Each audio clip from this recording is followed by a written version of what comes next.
Good afternoon, my fellow citizens. A few days ago, as most of you already know, I announced my candidacy for the Assembly seat, and already many of you, along with me, are very excited about this historic voyage. Tonight, with your patience, I would like to share with you the reasons why I am running. All my life, I have always heard that people with autism couldn't do anything to contribute to the society.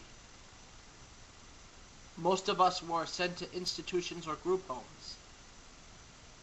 Then as I got older, I realized that anyone with serious or mental or physical challenges were not accepted by the society.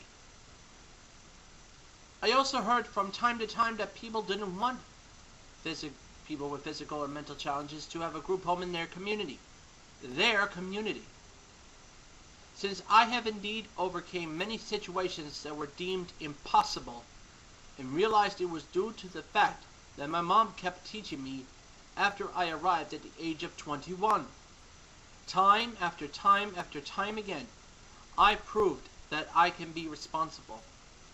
With the right amount of patience, time, love, and the tools that are there. If I am transitioned correctly, I can know what is expected of me. I also know that there still will be people who will be ignorant as to what I am doing and how I must do it. As I got older, I kept hearing the cruel and tragic injustices that were still being inflicted upon my fellow peers that were of physical and mental challenged. I thought that by passing the Americans with Disabilities Act, it would finally set the precedents to end the long nightmares that we have absolutely for too long endured, and that we would finally have some full-fledged civil rights to be protected under. Now I see and realize that by passing a law doesn't mean that people actually put this law into action. Sadly, I still see injustices that are being done to people every day. Do you not see it in the headlines? Does it hurt you to see those headlines every day in your life? Maybe you can think, I can't help. I am just a simple human being. Or maybe you think, what can I do? What's there for me to do? Well, I'm here to tell you that you can help. That there is something you can do. That is why I've decided to fight. That is why I am going to challenge all the limitations that have been said over and over and over again. I am going to prove that one person can make a change, and it doesn't mean only people who don't have any physical or mental challenges. There were two events that made me say enough is enough and caused me to step into the ring. The first incident was that of a young man in Long Island who was diagnosed with autism and was working at a bowling alley as a janitor. He was the victim of a brutal attack by 5 males. I don't think I have to go into any further detail. I thought that because there were hate crimes laws in the books for everyone in the LGBT community, I thought that those laws pertained to everybody.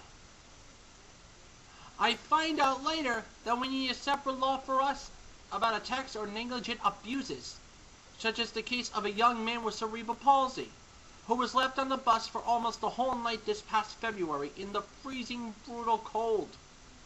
While it was deemed accidental and that the young man survived, nothing was done. I believed it should have been deemed negligent abuse and therefore a criminal act, and should have been dealt with to the full extent of the law. At that very moment, I put my foot down and said, it's time. It's time. It is time.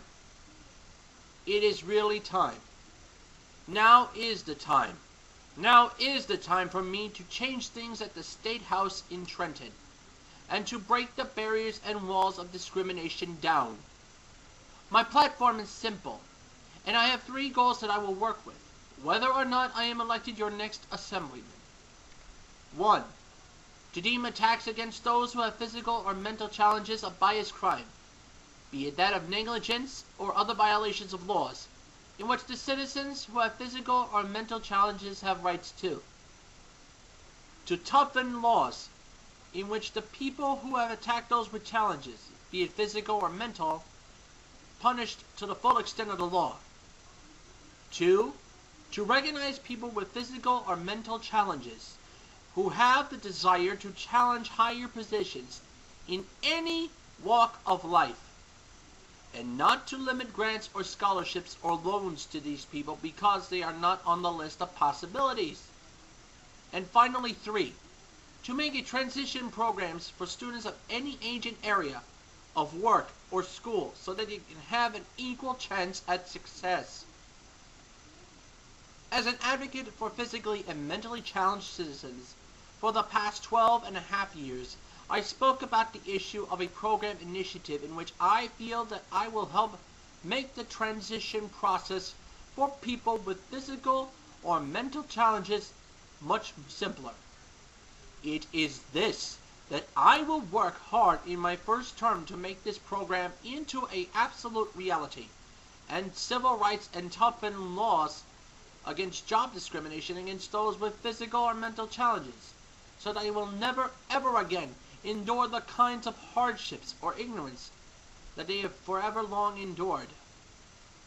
I know this journey will not be an easy one, but I know with all of you, the good citizens joining me on this voyage in Maywood, in Englewood Cliffs, in Tenafly, Rochelle Park, Bogota, Hackensack, Ridgefield Park, Teaneck, Bergenfield, and Palisades Park, the 37th District. We can do this journey together. So, if you find it in your heart to support me and help me get the word out, I would be humbled and honored for your heartfelt help.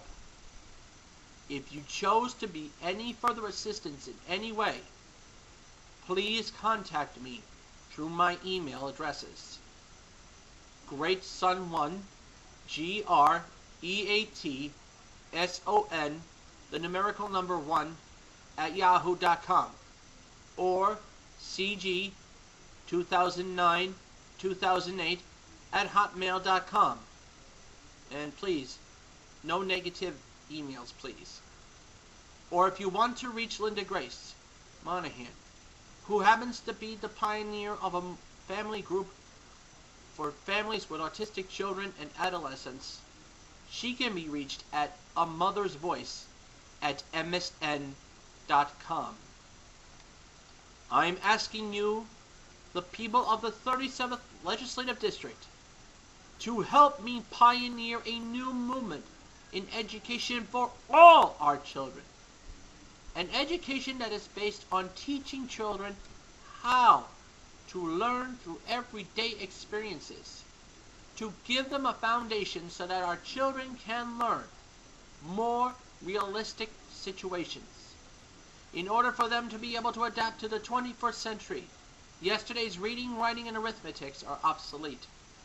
So again, from the bottom of my heart, let us give our children a true, solid foundation. To create a foundation that is not shallow, plastic, and computerized. One that teaches them how to live, to learn, to love, and grow. With the right amount of patience and courage, and love and time and understanding, we can make a difference and start a global human evolution. Thank you for watching. Good night, and hope to hear from you soon. Thank you.